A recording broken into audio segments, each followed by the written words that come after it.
गेली 15 वर्षापासून संजीवन आयुर्वेद क्लिनिक व पंचकर्म केंद्रातर्फे आम्ही शिंगणापूर येथे हरतऱ्हेचे उपचार सुरू केलेले आहेत. अगदी सर्वसाधारण ताप असेल, सर्दी असेल, खोकला असेल याच्यावर मी मिश्र उपचार पद्धत करत आहोत.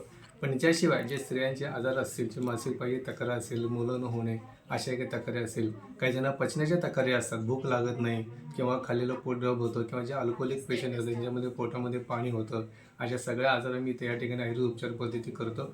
याच्याशिवाय जे पॅरालिसिस आपण म्हणतो, म्हणजे लकवा जो म्हणतो आपण, ह्या लकवा झाला की अनेक मंडळी काय करतात, रुग्णाला अन्य राज्यामध्ये घेऊन जातात.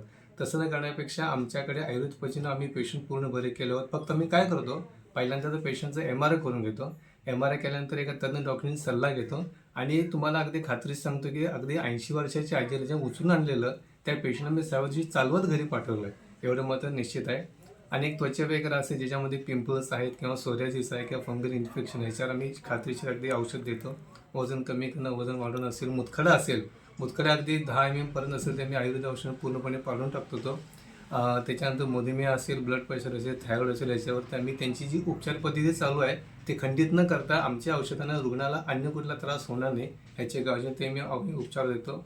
याच्याशिवाय नवीन आम्ही औषधं सुरू केली म्हणजे कॅन्सरवरती. कॅन्सर जे काही तुम्हाला माहिती आहे, कॅन्सर हा सगळे पसरणारा खूप मोठा आजार झालेला आहे आणि सर्वांना भीती असते. पहिल्यांदा रुग्णाची मनातली भीती कमी करून त्याला मी आयुर्वेद औषधांचं संलग्न देऊन त्याला पूर्णपणे याच्यातून बरं करण्याचा मी प्रयत्न करत असतो.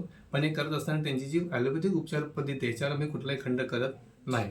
आमची विशेषता अशी आहे की मी मणक्याचे मी छान पद्धतीने उपचार करतो. म्हणजे मणक्याला गॅप आला असेल किंवा जर चक्ती झिजली असेल अशा रुग्णाचा मी एक्सरे किंवा MRI करून त्याचा जे काही पंचकर्माचा उपयोग करून आम्ही त्याला बरं करतो. शक्यतो